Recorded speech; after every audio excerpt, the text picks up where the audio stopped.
I'm here with David and Angie Unsworth, and we've been out shooting in a secret location in the Lake District. And we've just come down to the gallery. It's the Ruskin Brand. It's a Brentwood, and it's the 7 studio. Opposite Coniston. Yes, beautiful. Next to the lake. And it's been open for a week. Indeed, yeah. I gave a little talk. You did did, an excellent you opened talk, it for yeah, us. opened it for us. Quite splendidly, I thrilled. thought. Quite knowledgeably. And we're just going to ask a few questions and about your work. Well, firstly, about the exhibition. How did it come about? How did you get the exhibition? Gosh, well, it started with a book, really, didn't it?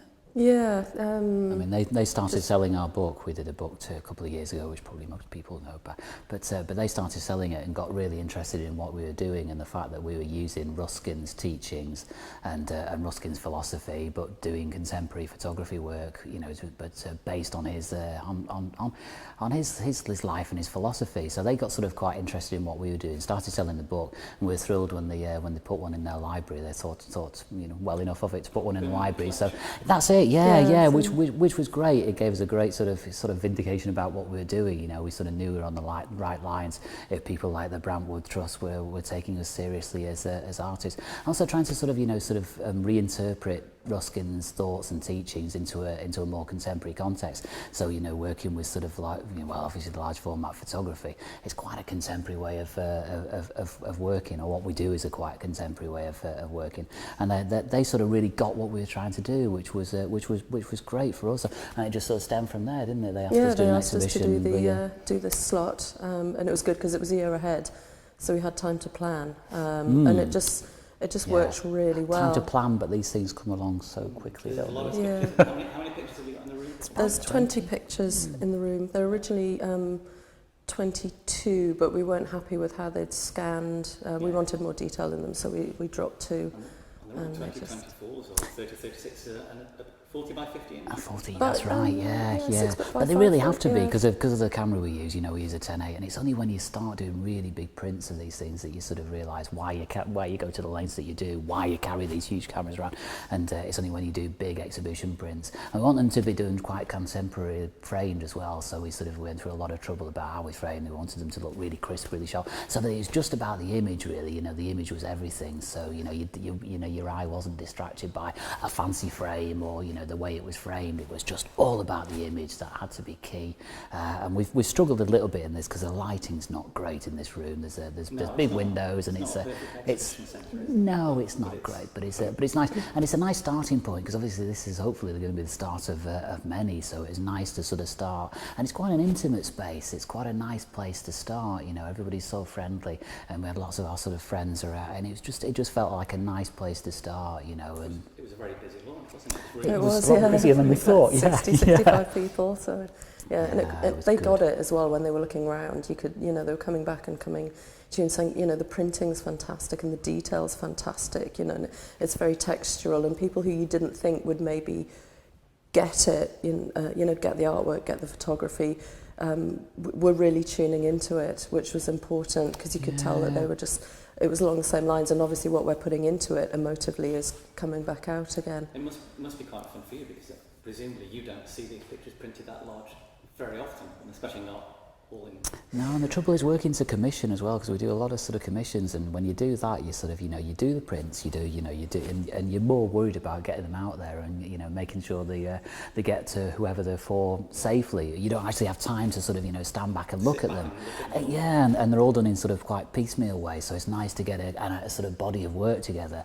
And I think it's been really good for us to actually sort of sit together and just sort of sit on the tables and just take it all in and kind of think, there is a body of work, and it does tell a sort of coherent story, because we're very, very conscious of not just parachuting an exhibition into an exhibition space. We wanted it to be as much about Ruskin and his work. So I mean, we're very careful. You were wonderful with picking out phrases of Ruskinian prose and from modern painters. Well, it had to work and linking with the space, them with and it had to work with the colours as well, because that green is quite difficult to work with, so that really has to be planned. The salmon pink as well. Yeah, the lovely salmon pink. So you've got colours that are really difficult to work with, and you can't just take an image and just stick it on the wall. So Oh yes, I love it. But what we did was do this mock-up of the studio, and then put it onto the put it onto the computer at home, and then you actually just move the images in and out, and you've got the photographic copies. You know, you come in a little compact and take snaps and stuff, so you've got colour recognition as well, and then just sit and actually merge the pictures in, so you've got that workflow going around the whole wall. We wanted it to work with what's here as well, didn't we? You know, with the sort of Ruskin gardens, you know, obviously it's sort of the fernery, the water, you know, the sort of themes are there, so we wanted to sort of, because of the big sort of picture, we sort of bring it inside, and so it's not just a sort of exhibition of our work, but it's actually, you know, some thought has been gone into, you know, where it's at and what it's about. And absolutely, you've just got to dovetail the whole thing in. You've got to stitch the whole thing in together. You can't just slap, you know, and work onto a wall. You've got to think about the space that you're in and how it's going to tell a narrative. So you've got labels there, you've got details of how we work, how long it's taken to do a shot, and that makes it more interesting for the public who are coming in, because very often you walk into an exhibition space, you just have the artwork on the wall and maybe a price, and that's it. There's nothing to bring it alive. To who's the artist? What are they doing? What did they think about this? You've got pictures of you on location. So yeah, you know, just I think that's really just important, fun things that really bring it alive and actually engage the viewer. Notes as well, yeah, so that want they think, to know the okay, story. there's something interesting there that, you know, I can look at and I can understand. It goes very much with, you go to an exhibition at the Tate, or you will see background about the artist. I think that's important. It's yeah. not just an abstract. This is the work. Enjoy it. That's it. So in terms of Ruskin. What? Because I mean, I didn't know a lot about Ruskin. I knew a bit. What, in your words, what is it about Ruskin that fits in with your work?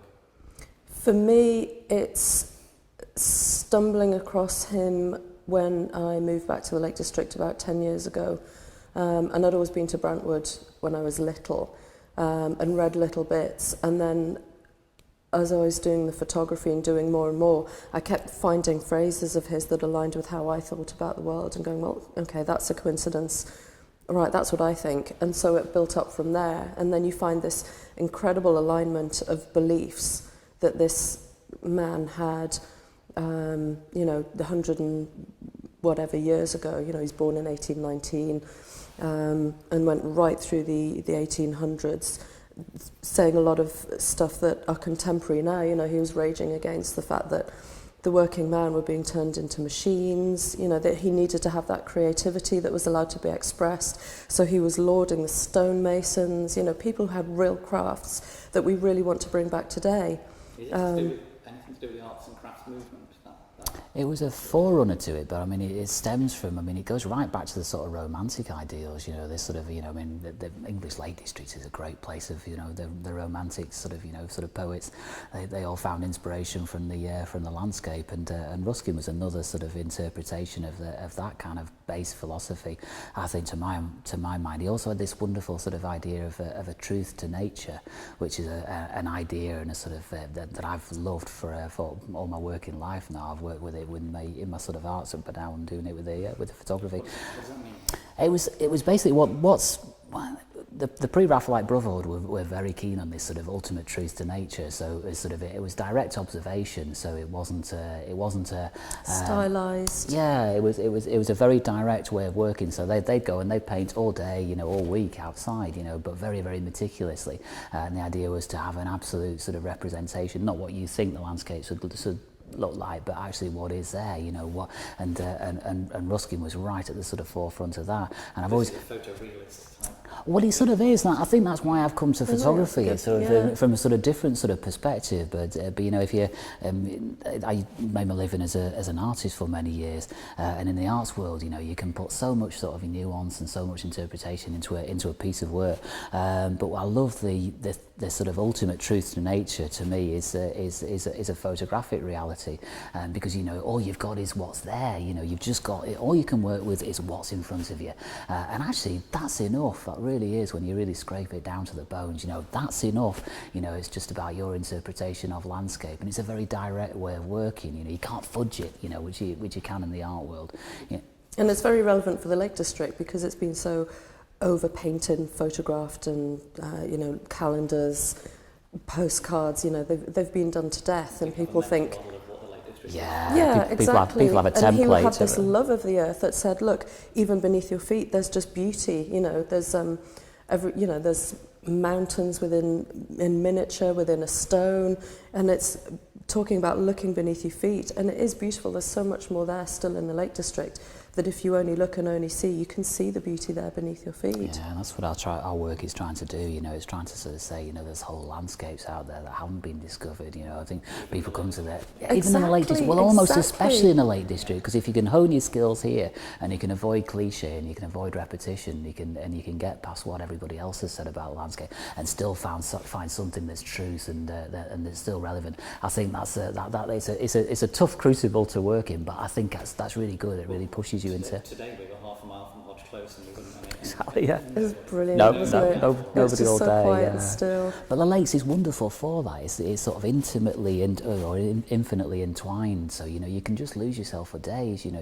people think, oh, Lake District is very busy, but actually, if you sort of get out there and explore a little bit off the beaten track, we're not saying go and stride over, private land or anything. No, yeah. It's just. I suppose it's about finding your own landscapes as well. It's finding your own narrative. You know, find your own landscapes. You know, not what everybody else has done for years. You know, ad nauseum. But you know, find your own way of sort of relating. Tell your story. Yeah, and with trust yourself. An immediate which emotional is hard, response. I think, and I find that hard. That was another Ruskinian sort of idea that he said the sort of the beauty of landscape it is most powerful when there's an immediate emotional response. So it has that sense of the divine, and that's something it's back against the romantic ideal. There's this sort of idea of the halted traveller. As soon as when you reacting to what's out there. Exactly, with an immediate emotional response, and it's very difficult to do that with the kind of photography work we do. You've got to sort of hold that tension and hold that life. When you're working in large format, it's not that easy to achieve, but that's the goal, anyways. Yeah, it slows you down as well. Just check your second. Make sure it's still recording. And Ruskin's relationship with photography was a bit hit and miss over mixed, you might say. Yeah, he's quite contradictory. He was contradictory in several things, and he would say that quite happily. He'd say, well, earlier on I was, raved about Turner and stuff, and then I went off him, and now I'm back on him again, and it was the same thing. And that quote I used in the opening where I said he's not happy unless he's contradicted himself about 3 times on a subject. Yeah, exactly, and I like it that he had the guts to say that. We were speaking to. A curate said, well, of course, Ruskin hated photography. It was just a means to an end. And he may have it wasn't at that in the beginning. time, He but got the he truth really to nature. got it. He got it. Saw it and as he a recording said, mechanism, didn't he? A camera can get the detail that no human hand could ever achieve. But then he could probably have gone back again and said, well, actually, it's all about the art and man is more creative, etc. But that's great because it continues a debate that's going to carry on and going to get people talking about it. He was pushing the PreRaphaelites to use the photography as a recording medium to get the ideas from nature to work with at one point. He was just, I think... That's right. I think the PreRaphaelites decided that wasn't what they wanted to do. They wanted a direct observation of nature and not a, which is, and lots of artists still do that today. They'll work off photographs, but the perspective can be distorted. The colours, and of course there was pre-colour photography. So to actually get colours right, you had to be out there in the field. You have to actually sort of direct observation. That's why the PreRaphaelites didn't go down the photography route, which is, even now, we talk of photography being the ultimate truth, but it never is. It's always an interpretation. I think that's a true thing about every piece of artwork that's ever produced. It's about interpretation, and it should be freedom of interpretation. You should be free to interpret it in the way that you want. The way we work doesn't necessarily not constrain. Exactly. Yeah. You shouldn't go, that's the way to do it and that's the correct way to do it. It's back to being an individual and who you are and trusting yourself and taking inspiration from each other. Not getting... In terms of working together, it's mentioned that there aren't many photographer or artists that work as a couple. No, right. Together. How does that work when you're out photographing? Because you both operate the camera, both. Yeah, we just both always often do things. It's looking for shots first off, and we were talking about this the other day. Because you'll see a shot and then you'll set the camera up or you'll wait for the camera and have a look at it. And sometimes you'll find very often that we see the same things or we see the same viewpoints. and it's getting it right, but also it's when you're out there, the extreme method, the extreme ideal of it that I thought was when we were up in Greenburn Valley the other day, and especially for a girl when you're struggling with heavy kit and you're tired and you're cold and you're wet and all you want to do is go indoors and have a cup of tea, and you can't because that's where you are and you've got to walk back down the valley for the next 2 hours or whatever it's going to be. You've got to stay out there and work. And it's knowing that you can go, look, just have a look at this. I think I'm right. I'm nearly there, but I'm not quite sure. And it's just going, what do you think? Do you think that works? Yeah, because we constantly do that with bounce ideas off each other. You know, does this work? Am I seeing right? You know, because it's very difficult. Because my big fear is falling into, oh, it'll be okay. It's acceptable. I'm tired. And that's the one thing that you've never, ever, ever got to fall into. And it's, I think you've been quite critical. The compromise, and it's keeping those standards. It's doing all of the things all of the time, not some of the things some of the time. And I think that's where there's a good support system as well, isn't it? You know, because it's the things that, you know, is this quite right? Am I seeing it right? You know, but we often tune into exactly the same thing. It's kind of odd. And I didn't get that. You just said, oh, that's really weird to do it. You do it completely naturally. I'm sort of, you know, I'm meant to be trained in the arts. You know, I kind of made my living. This is my life. You know, I live in a visual world. But you know, you do it absolutely intuitively. I think it's not a skill you can teach. I appreciate that more. I think because I tune into that straight away. But because I'm slightly dyslexic with numbers and things, I've got to. That's my struggle. So it's great, all right, having an eye which you can't teach. But the terror for me are the numbers. So I've had to struggle even harder there. And I think that's where you get the rewards. The rewards are greater because I will very easily get terrified of it, and I have to work harder because I panic. With it, actually, and then I have to work through that, and that's why that's good. You know, there's only a few things to remember, and I think that's a nice thing. Yeah, it's nice and simple. And when you're working with it, you're like, oh yeah, da da da da da. You get in, and then you don't want to break it, and you know, it's like pretty hard working with a 10-8. Sorry, that's why we got a metal one because I'm a bit accident prone. It's like anybody who doesn't know that the camera is like a tank. It's 35 kilos of kit when we're carrying it. We made it with camping gear.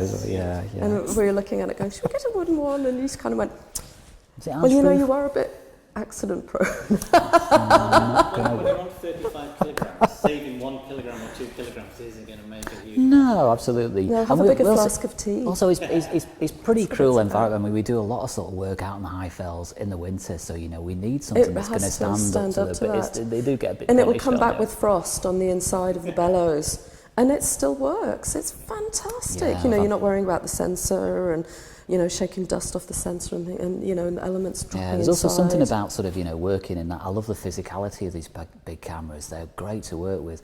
You know, it sort of is, but it's so simple. You know, there's only a few things to think about. You know, so it's just, I love this idea of sort of stripping away the sort of interface. So there's as little as possible between you and subject. You know, you just which again is back to honing your craft. Exactly. It just keeps coming back to Ruskin at the moment. And these sort of craftsman sort of led ideals as well, which I find that, you know, there's sort of some people, I think people sort of often think that it should be really easy because, you know, anybody can walk up there and make a photograph, which is true in a way, but it's not. It's the inner eye that's sort of, you know, that's the real important thing. Doesn't matter what kind of movie. And if it's not right, don't take the shot. It's got to be absolutely right. That's a discipline, isn't it? Yeah, don't snatch at the shot. You know, that's what I found. You know, switching over.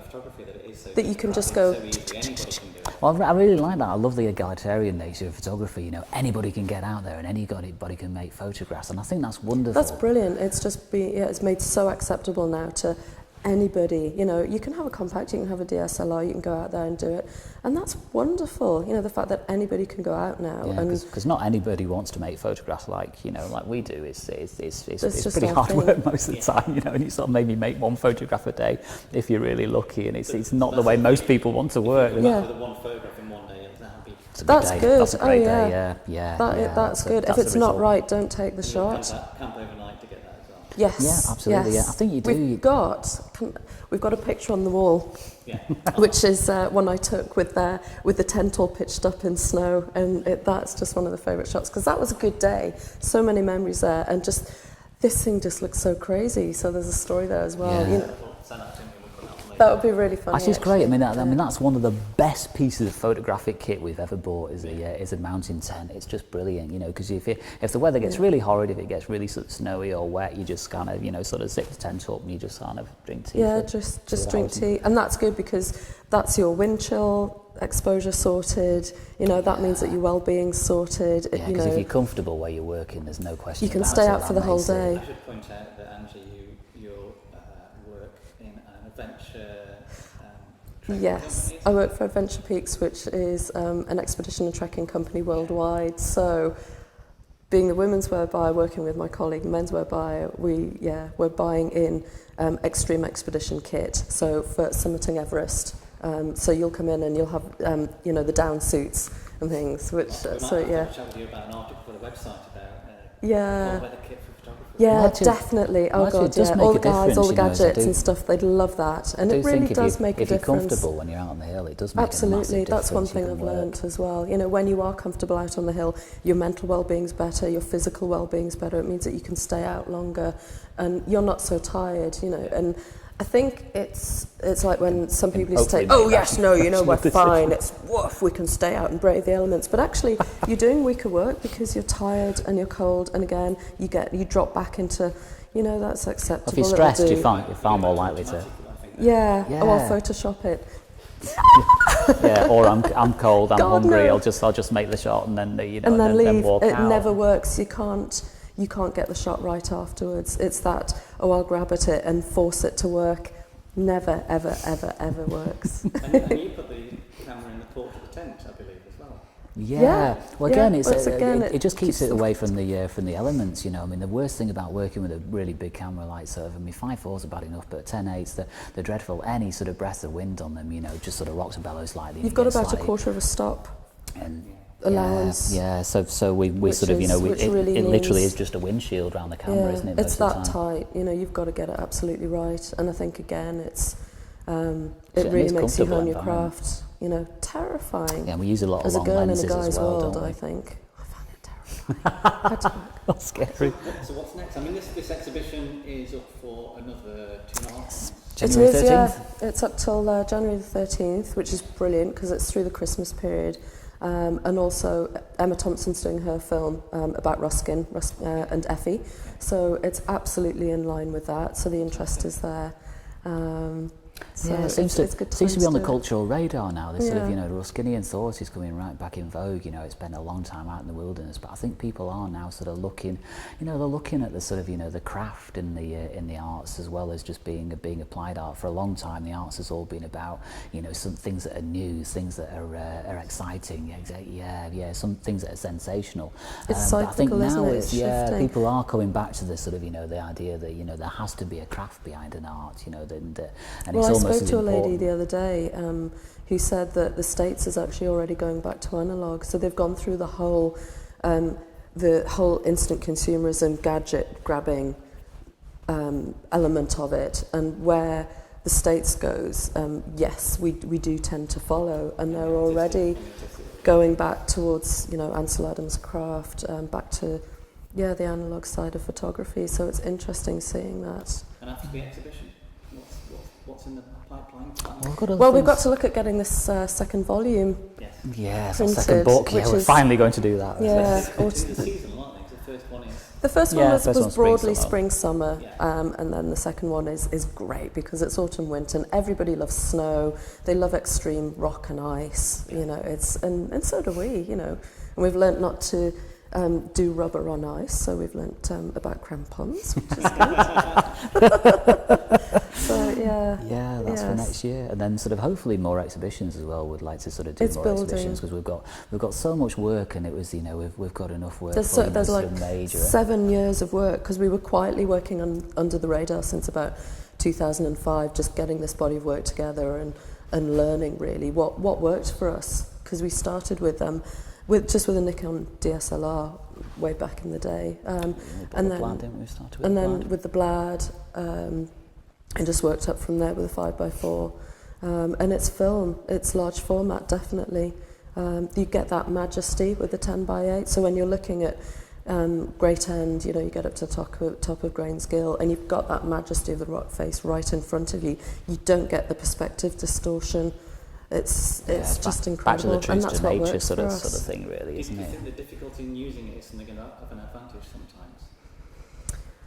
In a Possibly is, yeah. slowing down.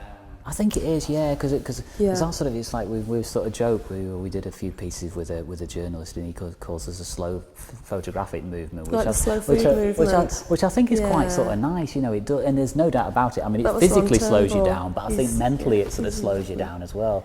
It stops you sort of snatching at things. You know, makes you very considered, and you know, and really makes you look at the landscape completely differently. Because each photograph was about £10, is it? Probably about that by the time, yeah. But that's not Yeah, much it is, when you think if you just make one image a day, you know. I mean, it's not a would be great. if It would be if you went mad and sort of did 100 pictures a day. Yeah, that would be. And I think unreal. anybody will recognise that process of that snatching at it, you know, and then going, right, okay, you've really got to slow down. Yeah, and it does And hone your it's skills. training There's no. you. And in terms of making a living out of doing this, you've got a portfolio of lots of different things that you do. I mean, I know you work in a gallery. Yeah, Shop, you've got your Oh, we do. furniture skills, Yeah. we do archiving work. And archival scanning. yeah, we do. But I think you've got to do that, you know, because I mean, I don't think there's a living in. And also, if we try to make everything that we earn out of our photography here, I think we'd really struggle, and I think we'd have to make a lot of compromises. And I think. Exactly, yeah, you've got to work and sensibly, you also, especially in this day and age. and you also yeah. don't have that creative freedom, whereas, you know, if it's just a part of your income, then, you know, it's you've got far more creative freedom to actually make the images that you want to make. You know, I never want to be caught in the sort of trap of having to make an image because it's, you know, somebody's commissioned you to do it. It's so nice that we've got enough artistic freedom to say, you know what, we're going to photograph exactly what we want to do, and I think And also I think having it's got to be the like control that, hasn't over it? the scanning as well, because we bought the Heidelberg drum scanner. That'll spring your craft in-house. Isn't it? Exactly. Yeah. Because we were looking to get good scanning work, and it still wasn't doing the results that we wanted, and so we invested in this drum scanner, and it's just made such a difference. I mean, Yeah, the and it quality makes is our just workflow beautiful. really easy now. So you know, yeah, we so sort we of- can outsource. You know, we can drum scan for other people as well, and then we do all the archival work. So it's all done in house. So it just means that the local museums can just come basically to means us. that we can then go out and do the photography that we really want to do when we want to Yeah, do it, and which is a process nice ourselves process. as well. So you've got the chemical processor. Yeah, so it's, I think it's nice when you can keep it all in house. You know, you've got the sort of control over it. Whereas we're having a real struggle to sort of get exactly what we wanted from other people, which is a sort of sad reflection on how, you know, sort of the sort of particularly the printing industry's gone just recently. We're finding it really difficult, weren't we, to get decent results. So we're finally. Digital back. It was fantastic. brilliant, yeah. They work so well with our Absolutely workflow. top-notch. Yeah. I mean, Yeah, Jeff basically we Heads can just is the most amazing printer. Scan Yeah. straight to print, and you know the prints come there's back no with no tweaking. colour corrections. You know, everything in the room here, everything we've done. You know, no colour correction, no work in Photoshop. Just scanned, not even sharpened from the Heidelberg. We just scan it, send it straight to print. And So it that's a comes full back, which is workflow, great. really. Yeah, Right yeah. through from the beginning, which which you know yourself, getting it right in shot, getting the right materials, going through, getting the film working, getting it processed, getting it scanned correctly. You know, dust blowers, getting hairs off it, getting fingerprints off it. Drum scanners, don't you? Oh yes, have a fluffy cat. Well, thanks very much for the interview. Much appreciated. You're so And do welcome. you mind if we include some pictures of the... Gosh, no. Not at all. Be No. thrilled to, yeah. It's yeah. lovely. Thank you so much. No, thanks so much. It's been it's been a real pleasure. Yeah, as ever. Thanks, Steve. Thank you.